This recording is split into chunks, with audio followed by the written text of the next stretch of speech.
root beer and pizza affected my health, what else am I doing that's affecting my health?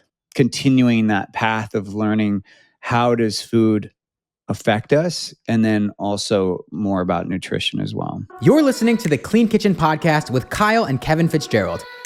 So I was just out of college, and I was doing theater, and I got into this theater group in Williamstown, Massachusetts, and I was in California, so I traveled to Massachusetts, so 3,000 miles away, and 2 weeks into the experience, I just got this immense pain in my abdomen, and I had no clue. I thought I was constipated. I was like the big joke was like, oh, I just have to fart, like that was the joke. And my buddy who was there, who I'd met, he also was like, we were all laughing. But then when I was still crouched in the corner, 2 hours later, he's like, I think something's wrong. And I'm like, yeah, I think you're right.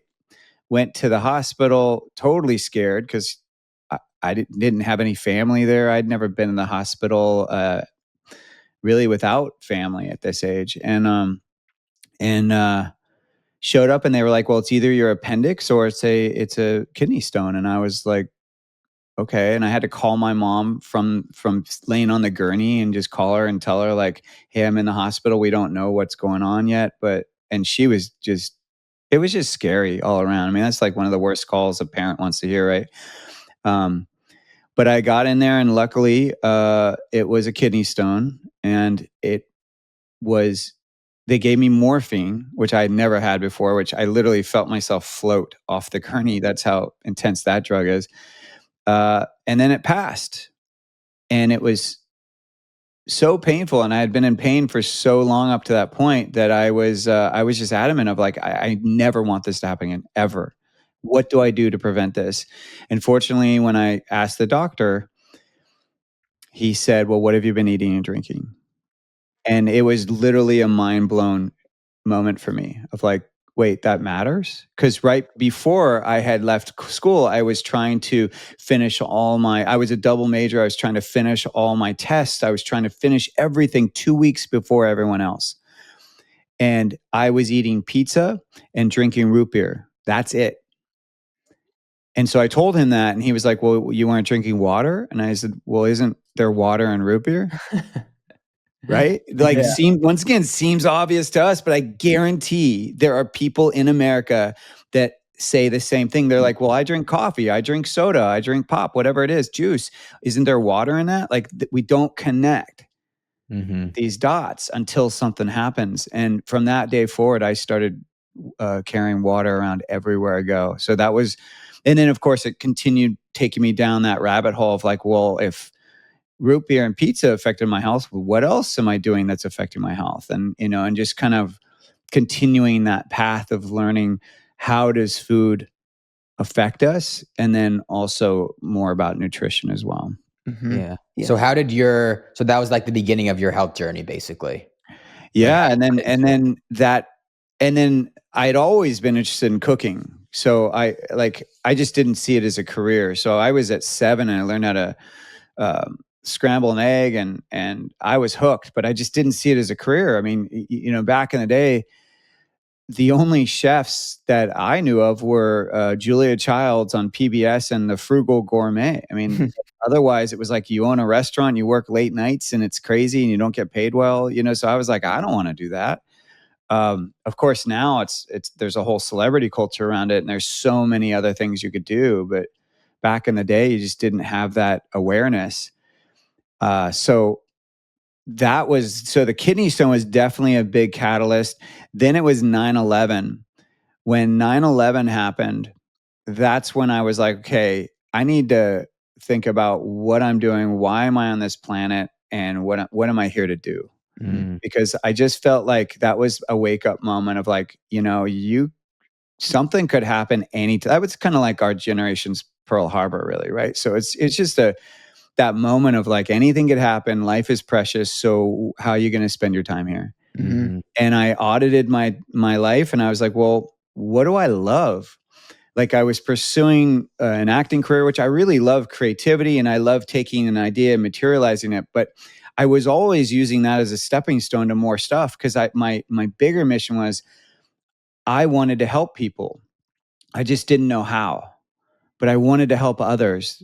And then I started to connect it. Well, I've always loved cooking. Maybe there's something there. And then I found a school that fused nutrition with food, and they talked about how not only what food you should be eating, but how to prepare it. And this is the piece a lot of people don't think about, but we hear things people talking about, oh, don't eat vegetables, don't eat grains, right? That's so popular on social right now. Yeah. But I feel like there's a piece of the conversation that's being missed, which is, well, actually, how are you preparing that food? Because if you, for example, soak grains, if you soak beans and legumes, if you soak and sprout nuts and seeds, they are more digestible. The nutrients in them are more available to you. So it's not about saying no to these things. It's about rethinking how we prepare them before we eat them. Mm. And so this school taught me all of that kind of stuff,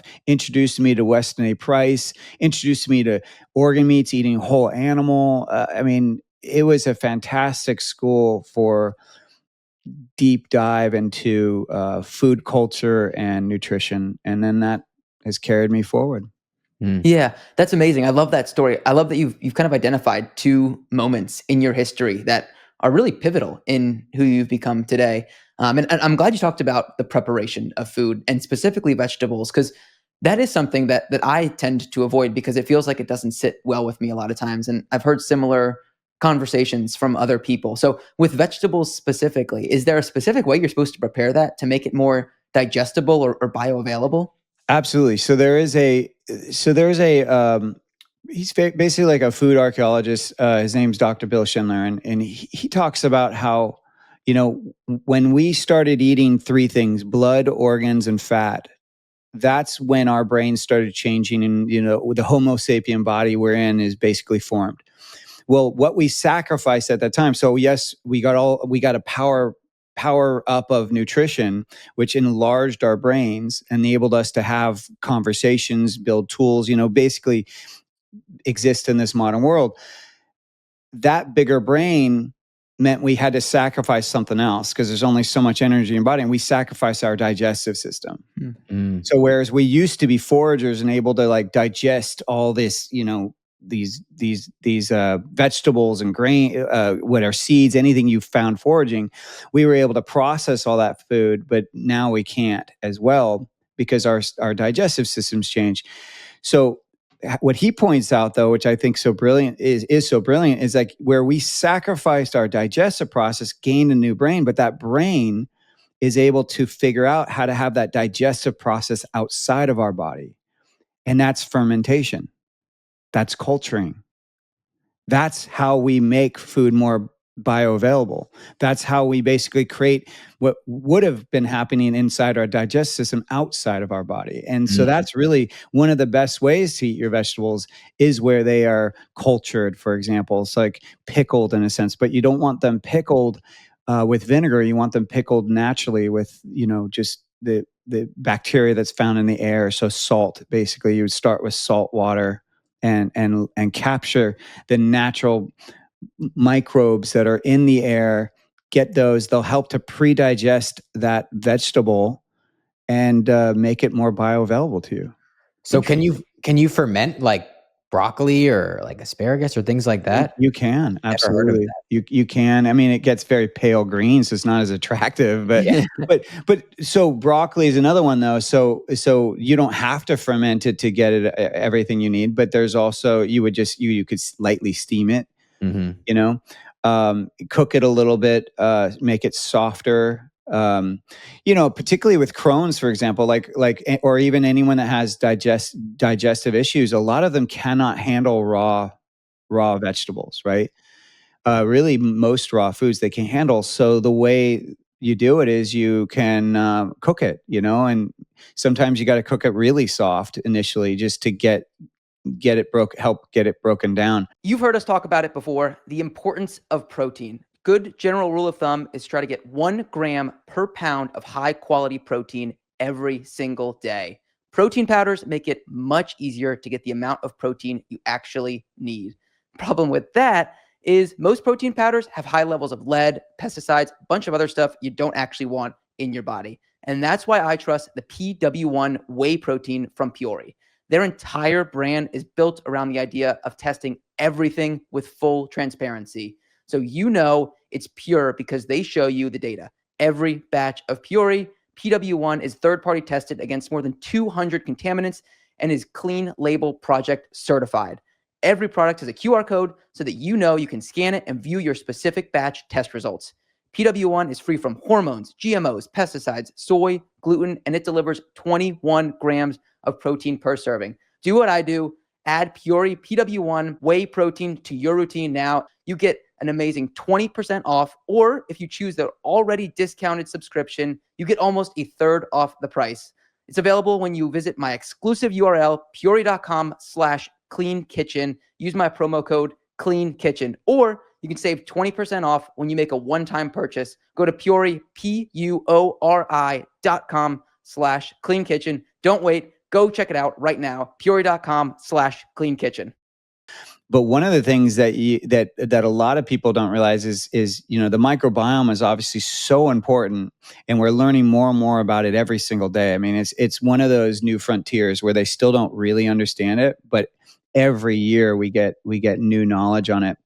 And the thing that is pretty cool is that you can take stuff like sauerkraut juice and just the juice, just the juice from making sauerkraut, and start adding that slowly to your foods, particularly when you have a lot of digestive distress, and you're going to slowly start to repopulate those microbes with the if you homemade that sauerkraut with the microbes that are around you. Mm. So there's so much you can do to start easing into things. I think that's the biggest lesson. It's not about like, oh, don't eat this, don't eat that, but it's like, okay, well, if you're inclined to eat that, just start slowly. We have this very American mentality of go big or go home, but I don't think that's what the human body I don't think we're designed to be in an extreme state all the time at all. I mean, obviously, if we wouldn't have fight or flight, things going on like adrenals, right? To spur moments of needing to, run away from that, woolly mammoth. We wouldn't have that if we could handle stressful moments or extreme moments all the time. So I think one of the things that right away people could start just incorporating is just do small amounts of things, ease into things. And the minute you find yourself doing anything in an extreme, even counting calories, even like, excluding foods, like check yourself, because we live a very short life. And I don't think it's about, just limiting yourself and trying to be perfect. I think it's more about basking in our imperfectness. Mm-hmm. Mm-hmm. Absolutely. I think that's so important. And the minor adjustments over time will make a big difference. And the other kind of thing I'm hearing from you is this idea of food as medicine, like the sauerkraut example, where you're using the good bacteria to repopulate the bacteria in your microbiome, which I think is really interesting. I want to get back to your story too, because I think that's really fascinating too. So you go to the school, you learn about how preparation is important and how food can be this source of medicine. Then what happened next? What did you do with all that information? Well, I was a sponge. I mean, I was in my 30s, first of all, and a lot of the kids that were out of high school, they were just kind of like, "Oh, I'm in New York, we," like, because that's where the school was. Like, let's Yeah. party, and I was like heads down, like anything I can do to learn, I'm doing. Like I did the green markets, I staged at restaurants, just whatever I could learn, and so fortunately the school noticed, and when I got out, anytime, then I went back to California, and anytime someone in LA, because that's where I lived at the time, needed a private chef or any kind of any job opened up, they would always refer me because they just saw me as like a solid referral that would represent the school well. So I started private chefing, and I eventually got clients like Tom Cruise, George Clooney through Stacy Keibler at the time, and Gerard Butler. I mean, I built this amazing resume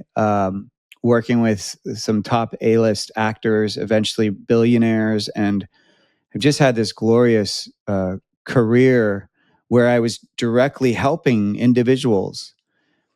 And yet, for some reason, that still wasn't enough. Like I left working with, Tom Cruise, who I would argue is probably the biggest actor in the world. You go anywhere in the world and someone knows who he is. And I left working for him because I wanted to help more people.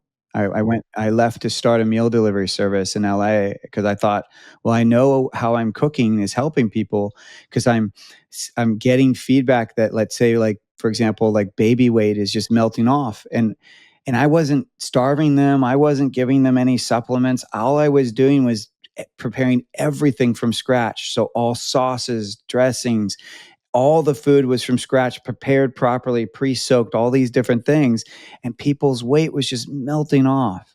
And so the word had spread, and I just wanted to try to serve as many people as I could. Yeah. Yeah.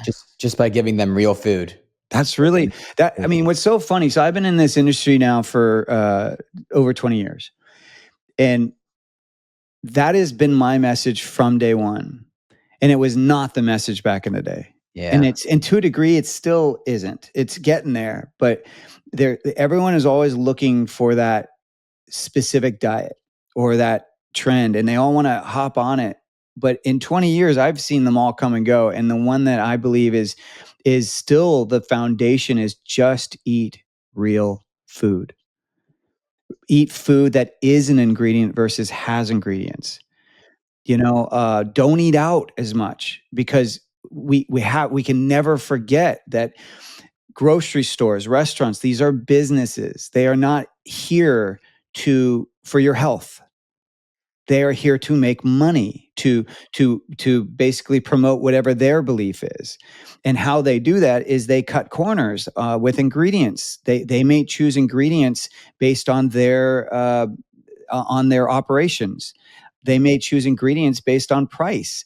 So that's not what you're going to do in your own house. At least I hope you're not. I hope you're choosing things that are based on your health and based on the desired outcome you have for your body. Yeah. Yeah. Why do you think it is that there's always a new food trend and people are always looking for what's next when it does feel once you learn and understand it, it feels simple what the actual answer is and you can see it in practice. Why are Americans and maybe even more looking for the next health trend? I think it's immediate gratification. Yeah. It's the search for the magic pill. I mean, we've been sold it, in media. I mean, at least, I'm a child of the 70s, and I remember all those like 80s sci-fi movies where it's like you just take a cracker or a pill and then like you got all your sustenance, and or some kind of goop, that they promote, so it's like this idea that you can just wasn't there like some startup in Silicon Valley that also was doing that? I feel like I read about that 5 years ago or something where they were trying to come up with like, here's the one food Hmm. that will give you everything you need and all your needs will be met. And it was some kind of goopy looking oatmealish something or other. Oh, gross. Gosh. Yeah. I just remember it being written about, but obviously it didn't succeed because we'd all be eating it. So Yeah, right. It's like Ozempic though. When you were describing that, that's what it feels like to me is that instant gratification. So quick. totally. And I mean, Ozempic is a really great comparison, and it's a funny one too because it's like you're like, so there could be some side effects, but you don't care because the result you're looking for is really more important than your health, really Mhm. still.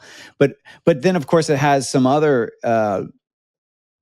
inadvertent outcomes like, well, if people aren't desiring these highly ultra processed foods, these high caloric foods, then we're going to start seeing like more like fast food restaurants closing down. We're going to start seeing less of these foods because if people stop buying them, you're going to completely change our economy, in that way. So they could have an interesting outcome. I don't know. And I also want to just disclose I'm not at all judging anyone who's using it because I I get it. Like if sometimes you just want the result now. You or sometimes you feel like you're drowning and you just need something, whether it's Ozempic or Prozac or whatever it is, to just get your head above water so that you can start to deal with things differently. I completely get it, and I'm empathetic towards that. I just I just think that, well, to go kind of more deeper into why I say these things, it's really, to me, it's about, we need to retap our ancestral knowledge of what to eat. We are the only species in the world that looks to someone else Mm, on what to eat, right? mm, And when you think about, well, there's over like 8 million species. So clearly we did know at one point. We have a communication pathway that's built into us that will tell us, hey, is this going to nurture us, or is this going to kill us? And I want to help people get back to that. Now, I'm not saying we're all going to become cave people or anything. I'm more talking about, like, how do we access our own intuitive knowledge about what our body needs, but yet live in this modern world? That's the bridge I'm trying to, that's the bridge I'm trying to make with yeah. people. Yep. Yeah, I think that's so important. So you start. I think it's Wholesome to Go. Was that the name of the company It that you was, referenced? it Yeah, was. looked Which up. I want to stress, if anyone looks them up, I Yeah. have nothing to do with them now. So because they do still exist, and they do not follow my philosophy. I think they're Oh more just a no. generic, yeah, they're just a more of Okay. a generic delivery place now. But Okay. yeah, so don't think, if you live in LA and you're like, I'm going to order Wholesome to Go and eat what Chef James has described on the podcast, it's like, no, they don't do it. No, not anymore. Okay. So No. Wholesome to Go. But that's where you kind of got you started, I guess, your own business through the private chef, but you got your feet even more wet in running a business in this space through Wholesome to Go and what that's like. And then eventually that led you to understanding organ meats, I think, a little bit more. Could you maybe continue on this story here? I'm loving what I'm Yeah. hearing. Well, Wholesome to Go is like, there's a popular business book where the guy talks about how you can be a really great pie chef, but that doesn't mean you know how to run a pie business. Mhm. And Mhm. that was me with Wholesome to Go. Is like, yeah, I knew how to cook, and I had a concept of what I wanted to do and how I wanted to help people. So I definitely had a mission, but man, did I not know how to run a business. And I tried to basically take private chefing and serve everybody in that same way. So at one point in Wholesome to Go, we were like preparing 50 meals of the same meal, but one would have no onions, one would have no Mhm. beans, one would have no chicken. This would be chicken, this one would be beef. I mean, it was insane, the customizations we were doing, and it was definitely not scalable. And my health was suffering, and I was getting, anxiety attacks, making sure that I was meeting the payroll and everything like that. So it was a really challenging time for me. I moved from LA. I literally took me selling the business and moving from LA to get out from under it. Mhm. And once I did, I was a stay at home dad, actually, for just like 4 years, which kudos to any stay at home parent. The hardest work I've ever done. It's Mhm. it's actually crazy making, because you're doing the same thing every day. Like, I started to go a little crazy, but I got my health back, Yeah. and I have a fantastic relationship with my daughters now, and it just allowed me to not only get my health but also my creativity. And then that's when I came up with Pluck. And it was really, we already talked about two big catalysts in my life. So one was the kidney stone, one was 9/11. The third, I would say, is becoming a father. Mm, It really changed what I thought was important. Obviously, time, but also what foods were going to give me the biggest bang for my buck. And that's when I came back to organ meats. I was like, okay, what is the most nutrient dense food on the planet? It's animal organ meats. They are power. They're. I look at them as Mother Nature's prenatal. What science tells us we need to create life. It's all in organs, and it's in it in a natural form. It's in the cofactor form. So meaning, like, if you need this nutrient to absorb the other nutrient, they're both there. You know, if it's fat soluble, well, it's in a food, so it's all very bioavailable. So it's really cool in that way. You don't have to mess around with it at all. It's almost really, in a sense, like a perfect food, the way people talk about an egg, even. And so I was like, okay, these are the most nutrient dense foods, but how am I going to get it into people? Because there's three huge hurdles. One, people think they're gross. Two, they don't know how to cook them. And three, they don't know how to source or where to source them. And I knew as a father, I was like, okay, I want to get these foods into my kid because I want them to thrive. I want them to be as nutrient sufficient as possible. But I also want to thrive because I want to be around long enough to see them age. And that was a real shift. That was really the big shift. It was like, yes, I want it for them, but I also need it for me. And so then I set about to solve those three hurdles. Yeah, Wow. I love that. So, okay, so within organ meats, before we go too far down the Pluck rabbit hole, because I want to do that, was this something that you were preparing for some of the celebrities you were working with? How did you find out about the benefits of organ meats? It was at culinary school. It was through Weston A. Price Foundation. There's a Nourishing Traditions cookbook that I learned about at the culinary school, and immediately bought it. And it's a really great book to take you down this path of pre-soaking organ meats, nuts and seeds, sprouting them, flours, all that kind of stuff. But it's a great book, but it's kind of hard to. It's very dense. So for the person that's not wanting to do a deep dive, it's probably not a great book. It's not a casual read. It's like, Mm. no, you got to get into it to really understand it. Um, but that's where I learned. And yet you would thought I would have started using organ meats for my clients, but I didn't. I did the other things like sprouting and soaking and all that stuff, but I didn't do organ meats. And the truth of that is because I wasn't eating them. Mm. I didn't grow up eating them. And so it wasn't my kind of comfort zone, and I think that's I had been a picky eater before I was a chef, and to a degree, I was still sort of a picky eater. And I think that's ultimately when we talk about like, well, what does it take for someone to change their eating habits? We mentioned like, well, usually it's they get sick or someone they love gets sick or dies.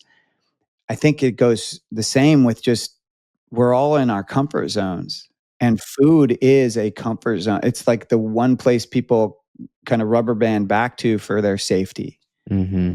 Yeah. And that's the piece that you have to be willing to there has to be something else that trumps that comfort, Yeah. Yeah. right? Whether it's your life depends on it, kids, maybe you're trying to, you have some why, like I'm trying to lose weight. I noticed that I've got psoriasis, there's whatever, you have to have a why, and it's got to be strong enough to pull you out of the comfort zone. Hmm. Mm-hmm. So what was the process like of creating these seasonings with organ meats in it? Like what was that process like? Like how'd you formulate that? I still feel a bit kind of like uh, just blessed around it. And I'm still in awe of it. I mean, I look at our orders and I'm like, I don't know those people. Like this is incredible. Something I created in my head and I started in my kitchen is now reaching thousands and thousands of people. And it's like, I'm just still in awe of that. And I don't take any of it for granted. I am blown away that I was able to create a food that isn't laboratory made. This was in 2019, 18, like right around there. So it's like to me that's unheard of nowadays. Yeah.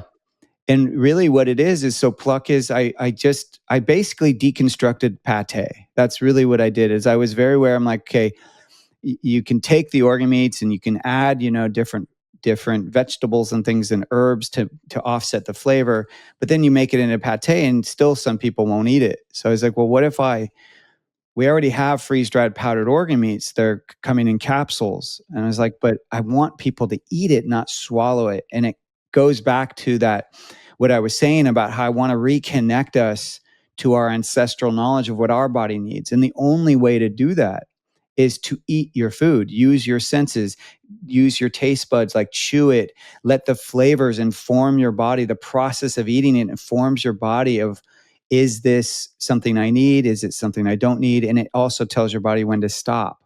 Now, that's only if you're eating real food. Obviously, if you're eating like ultra processed foods or um, foods that have flavors that have been enhanced or manipulated in some way, those are confusing our body. Like if you eat a whole strawberry, your body knows, okay, this is a strawberry. I'm getting nutritious nutrients from it, and it will tell you when to stop. You can only eat so many strawberries. Just like if you eat an apple, you're not going to eat 5 apples. You're going to eat 1 apple, maybe 2. But if you juice those apples, you can easily drink 5 apples in just juice form because your body doesn't have that fiber to inform it of, oh, it's time to stop, right? So we need to eat the food in its natural state. We need to not be tricked. There's some ultra processed foods that taste like strawberries, but they have 0 strawberries, right? So it's like they're tricking our body. So that's why I was like, okay, I want to get the organ meats out of the capsule, because one of the biggest complaints I hear from people that take organ meats and capsules is they feel nauseous. And I'm like, yeah, that's probably because you're getting too much.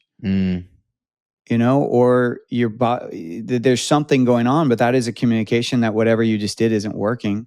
So what I did was I said, okay, let me take the freeze-dried powder organ meats, but combine them with other, shelf-stable powdered or granulated, herbs and spices to offset the flavors. So we use 5 organs in Pluck. We use liver, heart, kidney, spleen, pancreas.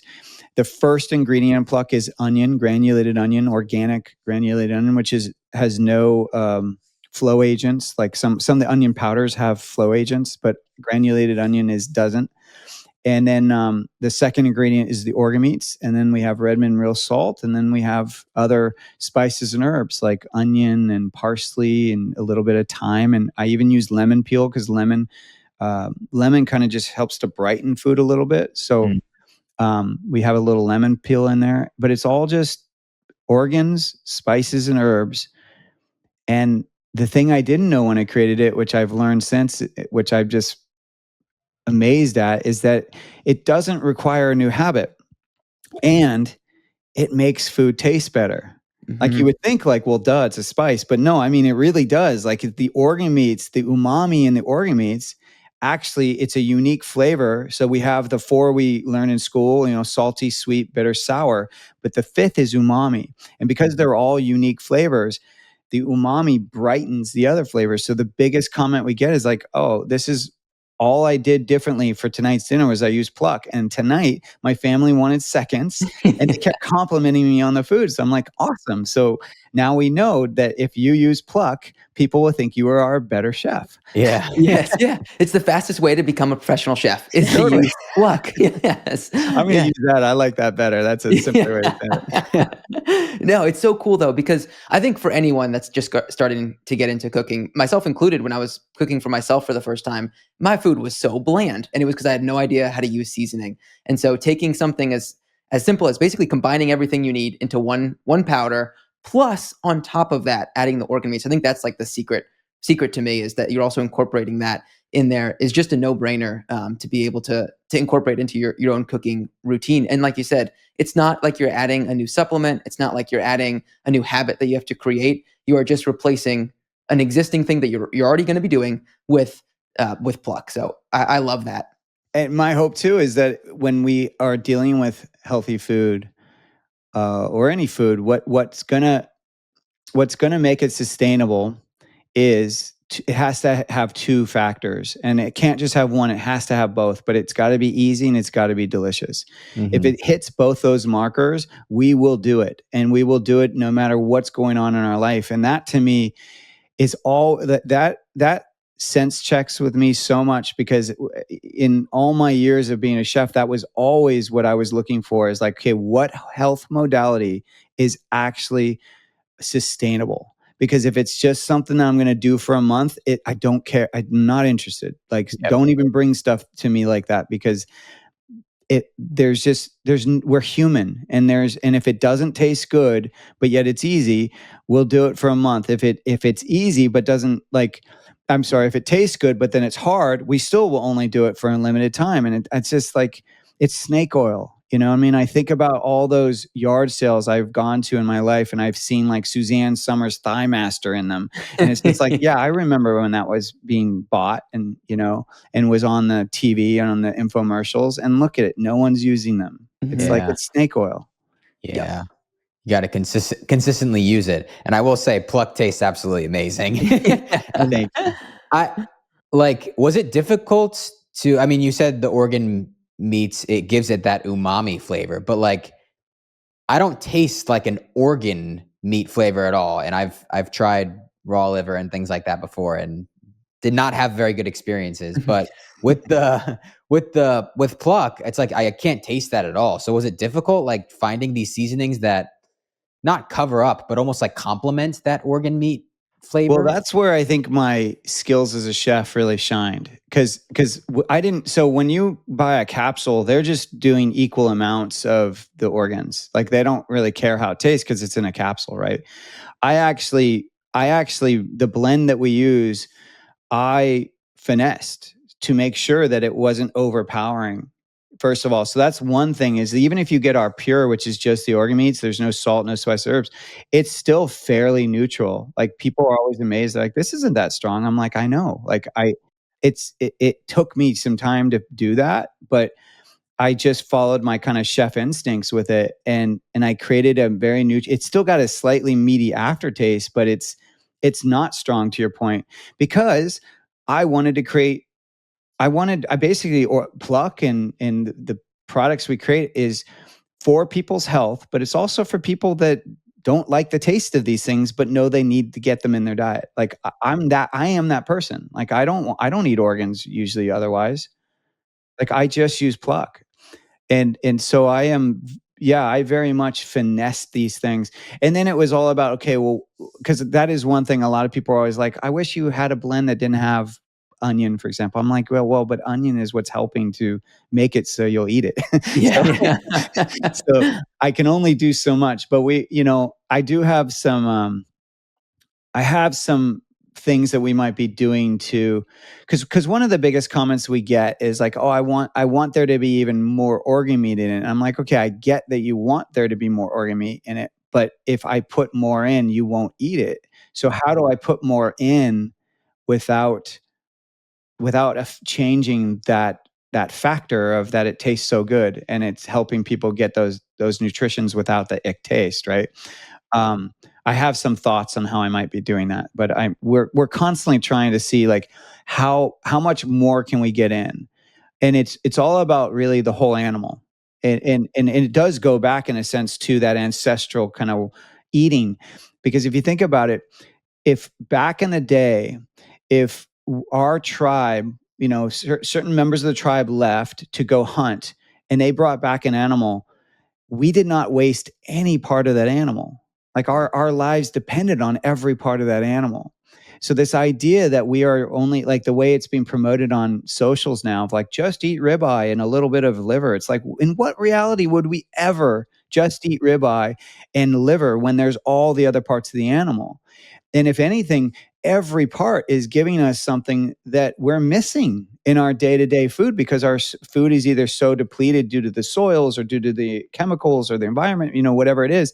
But there's I mean, now the big one they're bringing awareness to is that, okay, you can pick even broccoli from the soil and it might have a certain amount of nutrition in it, but in the days and the time that it takes to get to the grocery store and then it's in the grocery store, it's now void of nutrients and vitamins, yet people think it's filled with them. So, of course, we're going to be nutrient deficient. That's why so many of us are. I think it's like 94 to 95% at this point of America is nutrient deficient. So, it's really about how do we get all of this the whole animal nutrition in, because if I believe if I can get the whole animal into your diet, you won't need to go spend money on that 40 or $60 billion supplement industry. I believe that you will be able to get more of your nutrients from Mother Nature, but we just got to get you that whole animal. So, like, we have a product that's coming out, um, hopefully in a few months, but it's going to be brain. Like, I'm trying to get even cow brain into people because brain's gotten a bad rap since mad cow disease, which was absurd and was really connected to the industry, not to cows. And yet brain is something that if you follow the concept of, well, how did even our great grandparents or people that grew up on farms, they all ate brain. And then if you take in the concept of, well, there is this ancestral idea of called like supports like. So the part of the animal I'm eating is going to support that part in me. And it makes sense to a degree. Like if you eat beef heart, it's filled with CoQ10. Well, if you buy supplements for your cardiovascular system, it all has CoQ10 in it. So it's like, okay, there's a parallel there, right? And they've done studies where certain glands, like if you have issues with certain glands in your body, that if they give you the animal glandulars in the supplement, that it will target that part of your body and support that part. So they do have proof that this like supports like works. It just hasn't been as extensively researched as it could, but it is an ancestral concept. So my thought is, okay, Alzheimer's dementia is at an all-time high. It's never been higher. And I get it that eating brain's not going to solve it, because there's other factors going on, right? But what if it helps to offset it? The same goes for lung, for example. Like I'm going to probably be adding lung to our blend. Lung is really strong tasting, so I'm definitely having to finesse. But why would I add lung? Well, it doesn't necessarily add lots of nutrition, but there's probably properties in that lung that might support all the respiratory issues people are having these days.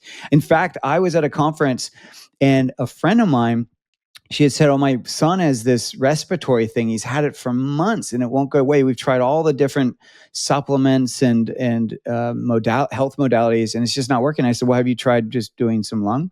And she's like, "Oh my gosh, no." 2 days later, she messages me. She's like, "It's gone." No way. I was like, "What?" I didn't know that was going to happen. I just said, "Well, have you tried lung?" I'm just like following a philosophy. I've never actually done it myself. Like I've never had that issue to do it. So I was like, I didn't know it was going to work. Yeah. Yeah. Okay. So you've mentioned two things that sound crazy to just me, at least. Brain and lung. Those are not things that I hear people talking about. Two questions: how do you source, and how do you prepare either of those? Yeah, that's it. Yeah. So we source from New Zealand, and that's because New Zealand's an island. They have green grass year round. It's a major export for them, and they have dialed in the supply chain for how to utilize the whole animal. I mean, it's amazing how much of the animal you can get there, and their government has made so much of it available.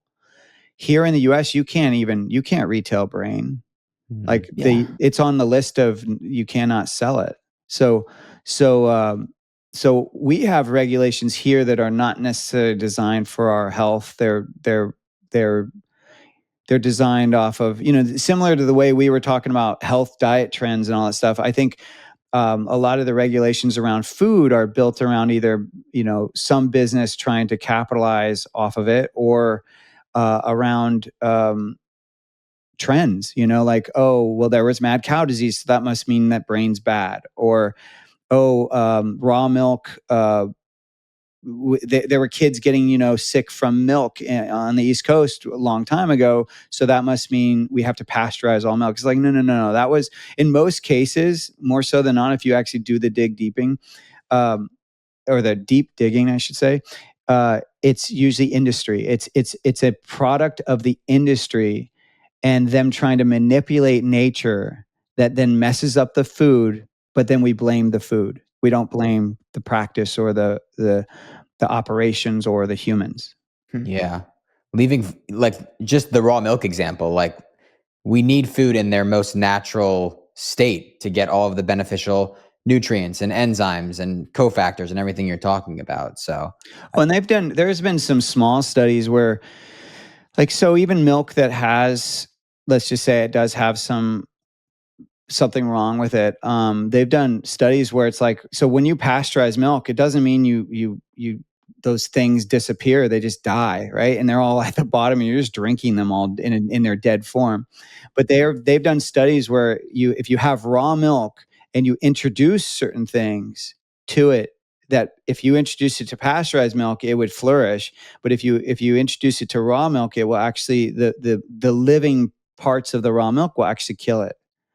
So so there is, I mean, and I know some people that have really taken raw milk to different levels, like where they've done detoxes or diets where they only eat or drink raw milk, things like that for a certain amount of days. So, and they didn't get sick, they didn't die. So there's this idea, like I've been doing a kind of a deep dive into like prenatals recently, and something I learned is that the prenatal didn't come out until 1970. But yet, if you talk to anyone, any doctor now, anyone that gets pregnant, they're all told you got to take a prenatal. You have to. It's like, well, wait a second. If they only got invented in 1970, what did we do before that? Because clearly life existed. And I think the same is true with milk. It's like, and all these other foods that are tabooed or made. We've been made to believe from this system, or at least I think it's the system, that they're so bad for us. It's like, but are they? Because we've been doing that. We've been doing the natural form of milk longer than we've been doing pasteurization. So which is better? Hmm. Yeah. I don't know. What do you So I Yeah. I was gonna say, what do you think about like low temp pasteurized milk? Like, is that any better than pasteurized milk? Because I know it's very difficult for a lot of people to find raw milk every time I suggest it or talk about it. I mean, I think everyone is just trying to do the best they can. So if that's the best you can, go for it. But if you one thing you can, um, I mean, raw milk is definitely getting easier to find. Particularly on the East Coast, you can a lot of times they'll ship it to you and stuff like that. Particularly some of these Amish farms. But uh, I guess you know the question is like, well, if you're not drinking raw milk, then why are you drinking milk? That might be the question to ask, is because it's like, what are you getting from that low pasteurized or pasteurized milk that you think you can't get elsewhere? So it's Yeah. like I kind of sometimes I do get like that, like around certain foods. It's like, well, if I can't get the cleanest form of that food, then why should I be eating it? Mm. You Yeah. know? That's a It's good it question, asking yourself the why behind any of the foods that you're having. Yeah, I mean, I think it's important. It's like one thing that I'm trying to incorporate that I used to do, but I'm trying to be better at with kids, because of course there's always a pull and tug happening, right? There's the knowledge, and awareness, but then there's also time. It's like, well, how much time do I want to put towards this? How much time do I have? It's a constant battle, constant. And the one I used to do is like if I ate anything that was kind of considered more snacky, desserty, or I don't know, junky, I would have to make it from scratch. And I used to set that as my criteria, because then it really forced you to be like, do you really want this junk food? Because Mm. if you do, you're going to have to spend the next hour making it. Hmm. And it was so interesting how quickly certain things would fall off. So I think when you really kind of force yourself into a situation where you make that thing that might be questionably good for you hard to get. Like I'm always telling people, for example, like, hey, like there's two things I used to hear all the time as a chef. Like one was like, my kid's addicted to Cheerios and I don't know what to do. They won't stop eating. I'm like, oh my gosh. Well, first of all, go chop down that Cheerio tree that is outside your house, because clearly that's where they're getting the Cheerios, right? And they're like, what? I'm Yeah. like, well, who's giving them the Cheerios? And they're like, okay, I guess I am. I'm like, so stop Yeah. bringing them into your house. That's Hmm. Yeah. first of all, take ownership of who's supplying the good, the drug, who's the drug pusher. And Hmm. then Yeah. two is, Literally. yeah, like really like build your kitchen so that it is in integrity with the outcome you want. So if you don't want to be eating junk food, then don't bring it in your kitchen, because if you make it hard to get, I promise you, you will not eat it very much. Hmm. Yeah. Yes. And there are studies that prove that. I think basically the concept you're describing is James Clear has this book called Atomic Habits, where it's like make it difficult and Yes, you won't do it. And brilliant that's the book. same thing for food. Exactly. Yes, Yeah. exactly. And it's true for everything. It's like just figure out what it is. And notice I keep using that sentence, like that your desired outcome. And because I really do believe we have to all have the integrity of our journeys. Like I am not here to tell someone like, oh, well, eat carnivore versus, vegetarian, or eat paleo versus keto. It's like, I don't know what you need to be eating. I just know that I have learned to eat the way I have, from my trials and tribulations, but I do believe you need the dignity of your own trials and tribulations so that you can get clear on what it is that you want. Like, because your desired outcome might be different than mine. Hmm. Yep. And I think And we're doing a lot of, judging and like a lot of, um, standing on soapboxes these days of like people declaring, "Oh, my way is or the highway." It's like, no, it's not. There's plenty of people, not a huge amount, but there's some people that are sports. They're high sports athletes, very successful sports athletes that are vegan. I don't know. I mean, so who am I to say that that's wrong? Even though I might believe it's wrong. It's like it's their journey, not mine. Yeah. Yeah. Everyone's got a Exactly. different body and you process things differently. So you have to experiment a little bit. I am curious because you talked about time being a big restriction, especially once people start having kids.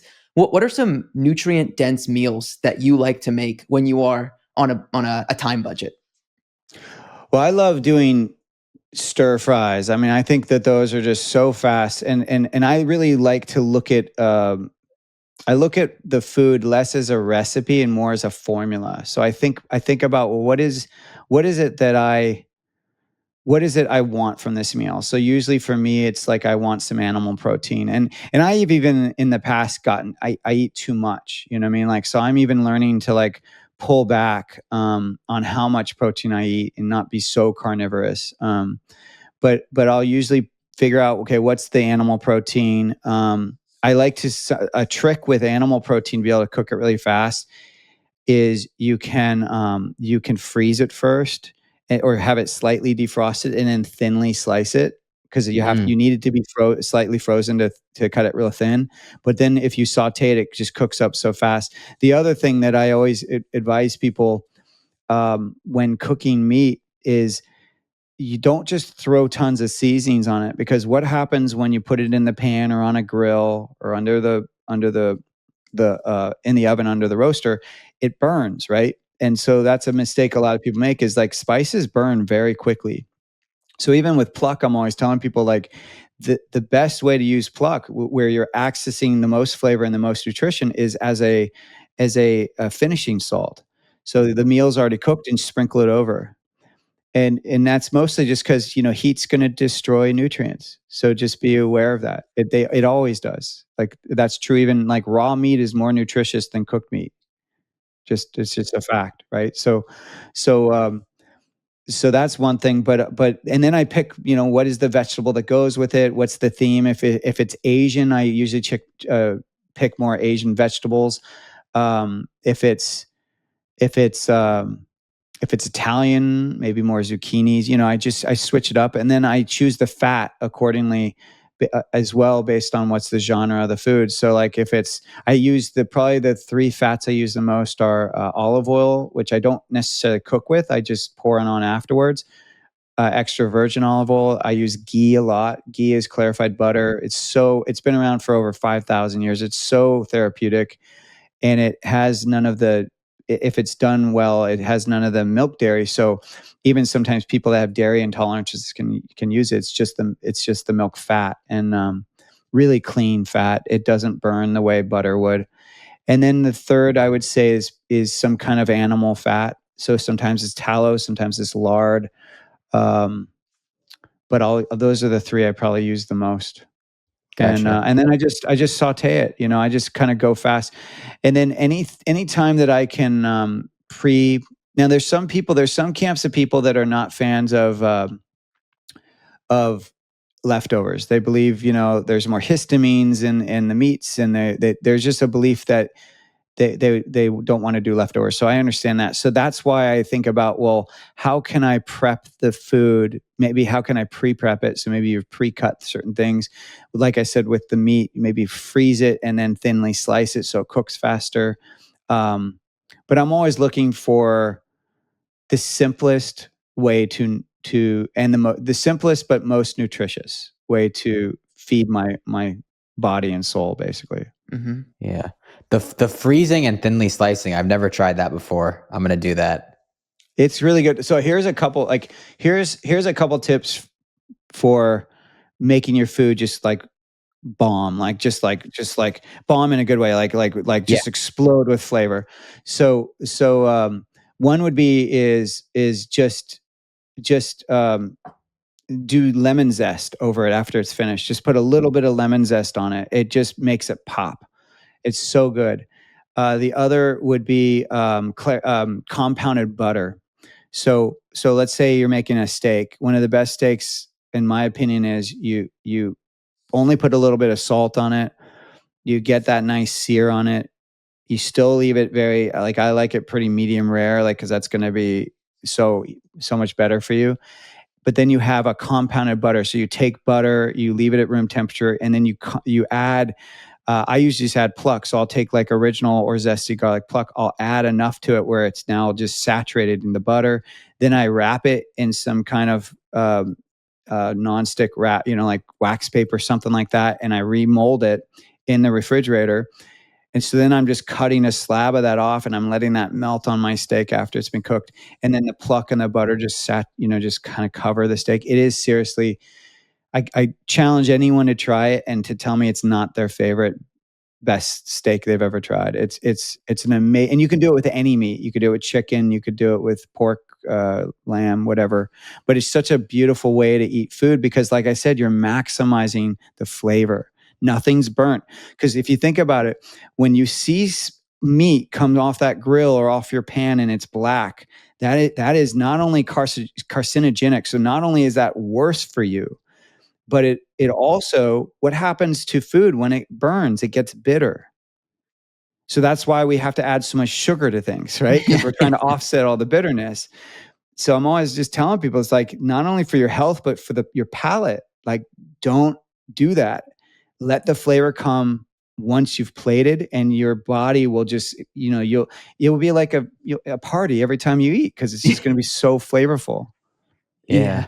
Party in your I've mouth. my mouth yeah, my mouth is watering just sitting here, just Now listening I'm to you hungry. describe this steak. Yeah. I wanted to ask you too about the tools that you use in the kitchen as well. People talk a lot about stainless steel cookware versus plastic cookware and really removing a lot of the plastic because of microplastics. What does your arsenal look like in the kitchen in terms of the tools you use? Yeah, I try to keep it really simple.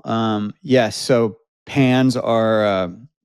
I use ironclad because I bought them back in the day. They still are great, but they are they're stainless steel. There's of course other ones you can find, that have copper insides, and you can kind of do a deep dive with that. But I just find stainless steel is simple. I also like um, I also like a Loge, why am I skipping on the name? But like a Oh, the cast iron? yes, thank you. Cast iron. I love using cast iron because you just get such amazing sears with it, and it's just such a clean way of cooking.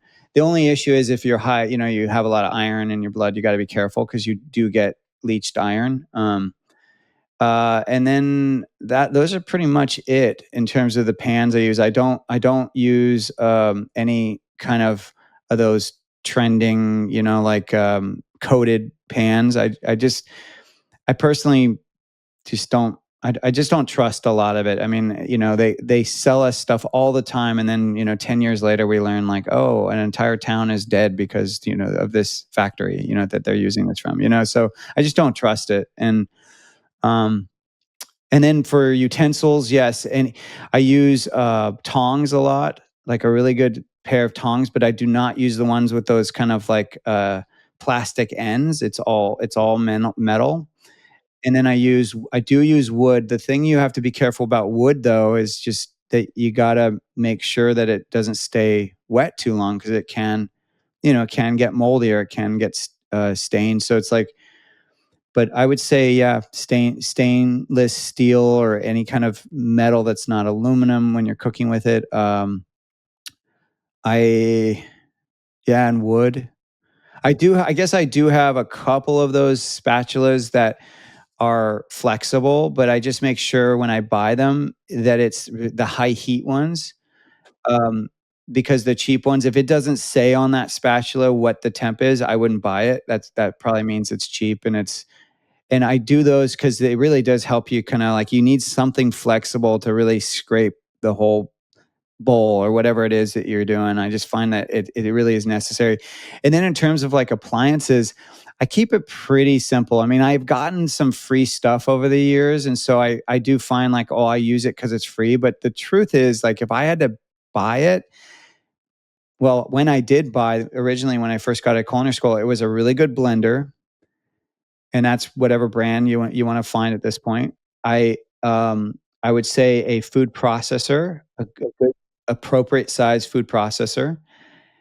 Those that's kind of it. I mean, those are the two that really I use the most. And then I guess the third one I probably now use is either a pressure cooker or slow cooker. But I do like that kind of Instapot style where you can choose one or the other.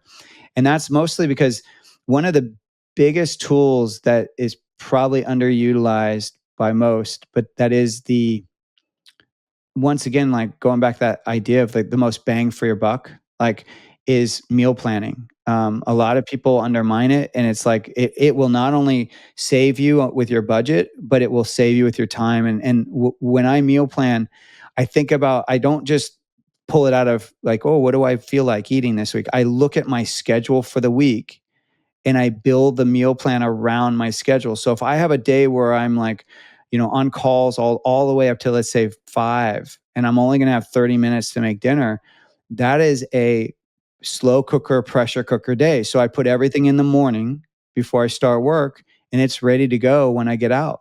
You know what I mean? So I plan the day accordingly so that I'm always eating from home if I can, and I'm not making last minute decisions because when we make last minute decisions at the end of a workday where we've already have decision fatigue, we make horrible decisions. That's Yeah. when we purchase, call for the pizza or whatever it is. We Oh just make yeah. horrible decisions then.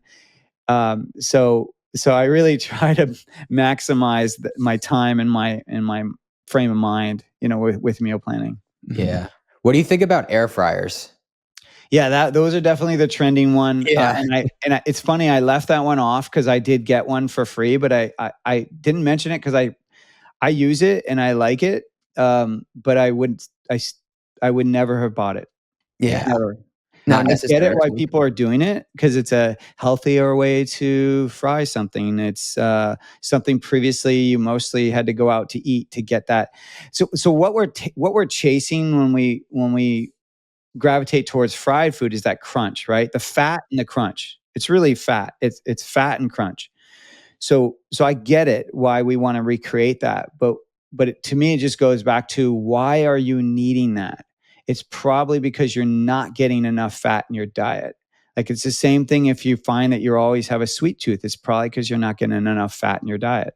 Like whenever there's trends happening where we're always find ourselves in the same situation and it's not necessarily a positive trend, like it's one where like I always every day I'm so thirsty, right? Or every day at night I end the night and I'm craving sugar. Like I hear those two a lot, right? So that doesn't mean we should be answering it in that moment. That means we should be looking throughout at our day and going, why am I ending my day feeling this way? What do I need to do throughout my day to make it so that I'm not so deprived or depleted or whatever it is? So I just use them as clues. But to answer your question though, there's nothing wrong with them, but I just think it's more of a trend than a necessity. Yeah, I agree. So to answer that question that you just said, if someone is very thirsty at the end of the day or is craving a lot of sugar, is the answer consume more fat throughout the day?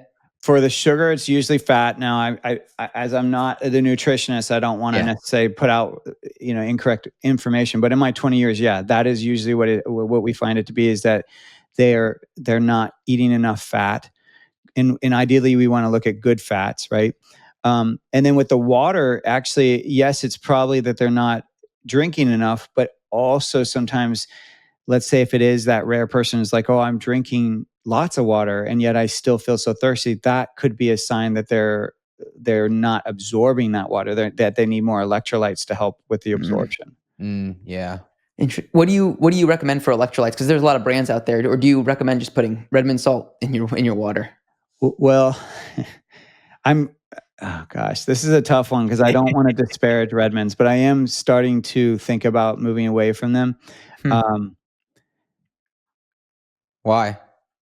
If that's what I if kinda I'm it's nervous to say why because I haven't really disclosed it publicly yet. But I think I'll just say for right now, it's that so there was something that happened with another business that I'm not even connected to at all, where they were using Redmonds and they were testing their product with Redmonds, and they were having to put the California lead sticker on their product because of the Redmonds, which is not necessarily a surprise. You know, of course, salt's gonna all anything coming from the ground is gonna have some lead, and the California lead sticker is a bit of a, you know, in my opinion, a joke. So it's like I don't normally, you know, that's not cause for alarm. But what I found was interesting is that this company was forced to pull Redmond's salt out of their product and they put in a different salt.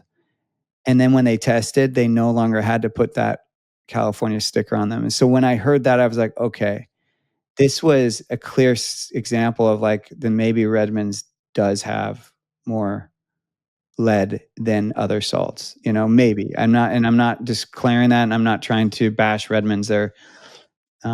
We use them in our product right now, but I'm just starting to question some of these things, and really, I don't want to. I don't want to bash any company because even the electrolyte company question, like LMNT, I did a huge post on that, you know, of learning that, oh well, the flavor they put in that is hiding a lot of maltodextrin, and like most people are like, well, that's not going to affect your blood sugar, but that's not why I was concerned. I was concerned because I'm sensitive to corn, and maltodextrin is usually made from corn. And I was noticing I was noticing a couple things with Element. Is I was noticing that my palate was kept getting kind of messed up. Like it's so flavorful, their electrolytes, that when I would drink water, water tasted plain. And that to me is a red flag because water shouldn't taste plain to me. And that means that Element was messing up my palate. And so that's why I started moving away from any electrolytes that have a lot of flavors, like or strong flavors. I want them to be lower in their flavor if they have them, or have none. And so one that I found is called Fringe. Fringe has none. They have zero flavor additives. However, that can be boring for people, but you know, I'm putting on my, you know, adult pants and I'm gonna have electrolytes that don't have flavor. You know what I mean? It's like Yeah. I'm just trying, and it takes a little bit to get used to, but it's like, yeah, it's a clean product. You know, it's really really clean, and so I'm more looking at that. But yes, you could absolutely just add, you know, the simplest way to get more electrolytes is just adding some sea salt to your water. Ideally, you want it to be fine grained so that it absorbs into the water well. Because if you get too big of chunks, they're not going to really absorb. And then you can also drink coconut water, of course. But then you want to just be careful that you're not getting too much sugar. You know. Yep, definitely. Man, But I think those are my kind of go tos. Yeah. okay, that's amazing. I think we could pick your brain on kitchen tips and cooking tips for honestly the rest of the day. But the couple things before we kind of wrap up here. One is that you also have your own podcast. So you're a professional. You can see the setup there. If you're looking on YouTube, everyone should go check it out. It's called Everyday Ancestral. Go listen. You got a ton of guests on there. I think every Thursday is when Yeah. you Wow, you release did it. your homework. Yeah. Yeah, Yeah, that's so yeah, good. You're so good. yeah. Yeah, every Thursday, and, I'm really enjoying it. I mean, how are you guys enjoying it? Oh, Oh, I it's so love it. fun. The Yeah, it's connections kinda you get to cool, make, right? incredible. You get to spend an hour and actually talk to people and have a, you know, a direct conversation versus a disjointed one, and I'm really enjoying that because it still all goes back to time for me, is that, there's so many people that I wish I had more time with, and I just don't. And so doing this podcast is a way to kind of get get get that moment with them, and um and I will admit though, like, and I don't know if this has been a struggle for you, but it's like I'm trying to keep mine under an hour, and it's just so hard because it's like I Oh yeah. just want to like talk and talk because I'm just so involved in the conversation. But my producer is just like, it's got to go to 45 minutes. And if you go over it, he's like, kind of clamping down on me. So Yeah. No, but it's such a good way to have a genuine conversation. And it's such a good excuse to be able to invite someone like this. It's perfect. Having a call is great and you can catch up, but come on my podcast is such a cooler way to have an excuse to talk to someone. it really is. And it, as I've gotten older and have reflected back, I think I have learned, first of all, why was it that I loved cooking so much at such a young age? And I learned that, well, this is how I express my love. This is my love language. It's how I express love to people. And I think that other piece that was a big through line was I wanted to help people. And I feel like, if anything, I've finally arrived in that way, because I feel like Pluck is my legacy of, like, I really do believe it helps people. And I've gotten that feedback that it does. And so it fills my soul to know that I am supporting people's health as naturally as I can, with a food that is the most nutrient dense food on the planet. So I feel really fulfilled there. And then I feel like the podcast is also helping people, and so I just feel like it's such a lovely moment when you start to realize that I guess I'm starting to realize that I'm finally making choices in my life that are in integrity with my mission. And it's taken a long time to get here, but I'm just so grateful to be able to share that with people now, that I do feel more on mission than I ever have in my life, and I'm feel more present as well. Yeah. That's amazing. It is. It's a beautiful thing. There's like an image in my head right now of, it's like what success looks like, and it's point A to point B, and it's a straight line. It's like what people think, and then it's like what success actually looks like, and it's like this squiggly, squirrely line that goes all over the place. And that's what it feels like. Success isn't linear. You kind of have to iterate throughout your life and learn, and you do new things. And I think that you're the perfect example to embody that. Well, and the minute you feel like you've arrived, is the next minute you realize, oh, I'm still learning. I'm still a work in progress, still figuring it out. Always constantly learning and evolving. Yes, 100%. Yeah. Awesome. Well, if you do, we're going to leave all the descriptions to get to Pluck, check out the podcast in the descriptions here for us. But Jeff, anything else that you want to leave our listeners with here? Chef James. Oh yeah, Chef. Yeah, no worries. Most of all, I hope that this time you were able to get some value from it. If there's something more, then feel free to reach out. I know you're going to put the links, but you can go to the website eatpluck.com. You can go find us on socials at eatpluck, or myself, Chef James Berry. But if there's one thing that I hope that my story can elicit, which is to just remember that, to be mindful about what you put in your body, because not only are you important and worth something, but your body is sacred. And I think the more that we can kind of treat ourselves, our bodies, with that mindfulness about that we matter, and the food that we put in ourselves matters. So just have that kind of awareness is going to be a really great first step if you're someone right now that doesn't feel good in their body. Yeah, I love that. And also, thank you, Chef James. Really appreciate that. And we also have a discount code as well, I believe, code Clean Kitchen. Again, we'll leave all that information in the description. But yeah, I think this was amazing. Thanks so much for coming on. We appreciate your time. Oh, very appreciative of you guys. Please keep doing your work as well. I mean, amazing work you're doing out there. So thank you. Absolutely. Appreciate it. Love it. Thank you.